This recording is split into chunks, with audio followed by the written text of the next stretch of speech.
Right back at you. Thank you very much. That was my hog, and yeah, it's a Vespa. It's very cool. It was my birthday yesterday. I don't own that. They just gave it to me to ride out on, and because it was my birthday yesterday, so I thought maybe they might want to think about that Vespa. But yeah, so yesterday was my birthday, and then the night before that was Golden Globes. And so to me, that was like my birthday party because, you know, everyone showed up. I thank everyone. First of all, thank everybody. Yesterday for my birthday, I had tapes from Justin Timberlake and from a lot of really cool people. Thank you very much for all the tapes you sent. And so the Golden Globes, I feel like I really did use that as my party because I didn't have to spend a dime. And the coolest people were there, and there was food and drink, and it was the greatest thing. But if you don't know anything about the Golden Globes, I want to share a little insight, because going to the Golden Globes, it starts at 5 o'clock, because it goes live to the East Coast. So you spend the day getting ready. Like, you get up at, dawn, and then you start putting hair and makeup on around 7 a.m. And you have to leave in plenty of time, and Helmut Lang made me this beautiful suit, and so I'm all ready, and you get there early enough because then there's security, so you have to go through security. They made me take my shoes off, which were the stilettos with the lace that goes all the way up.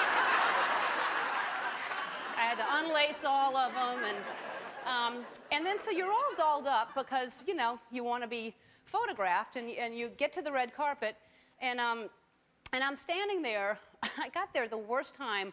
It's a popularity contest, basically, because I'm on the red carpet, spent all this time getting ready, and I'm standing there for 1 second, and all the Sex and the City girls show up at the same time.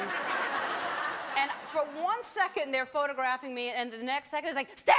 And they're just like, all the cameras complete, and I'm just by myself, just kind of standing there, acting like I needed to move anyway. So then I went somewhere else, and then I'm talking to, like, E.T. or Access Hollywood or something, and then I go back to the red carpet, and J-Lo shows up right at the same time.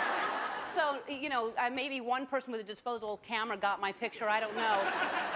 But it really is a fun show, and it's like a party because everybody's at a table and there's lots of drinking, so it's this huge thing that everybody has fun at. Then the after parties are all in the same building, so you go to all the different after parties, and it's really fun, and everybody came up to me and said, we love the show, we're watching the show, and it was really nice to hear that.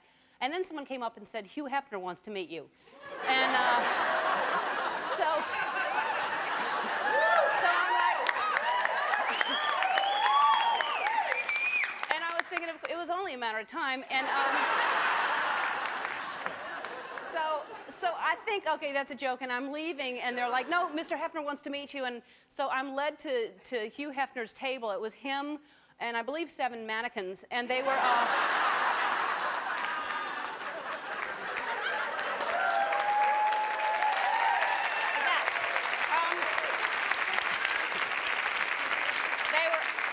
They were beautiful women, just like, they didn't speak at all, just... and all sharing one slice of cake. And so I chatted with them for a while, and then I left, and then I went to this other party that was someplace else. And then I'm leaving, and the thing about paparazzi, they try to get you at the end of the night because they assume you're drunk and they want to get the shot of the drunk celebrity leaving the party. And I wasn't drunk, I had to work the next day, but I'm leaving, and all the paparazzi are running backwards, just, surrounding me. I couldn't see, and the lights are flashing. So because I couldn't see, this is probably the picture they got. Because I was walking like that. Because you really have to be prepared that, this whole celebrity thing is every picture they have, the one, how you take a bad picture once in a while when you're blinking, and that picture is the one inevitably they're going to use of you in a magazine. So I'm getting the whole pose down because, there's a whole thing. You're supposed to stand sideways, sort of, to make yourself slimmer. And there's that foot pointing out thing that, I don't do that on a carpet. I just don't. And it's so weird anyway, because you have to do that smile and any of these pictures you see in the magazine where somebody's smiling, there's no reason for us to smile. We don't know any of those cameramen. They're all behind pieces of equipment, and we're just in it. Like, what? The only thing we could possibly be thinking is, do I look good now? It's the only.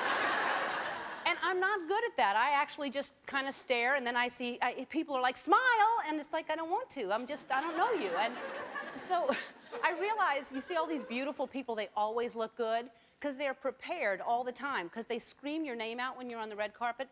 And so, like, for instance, Charlize Theron, you know, she is beautiful, and she always looks good. And I noticed because they were screaming her name, and she's prepared, because look, scream out Charlize, and I'll show you what she does. Charlize! Okay, now, right. And that's not really what you do. If someone screams out your name, you're like, huh, who's calling me?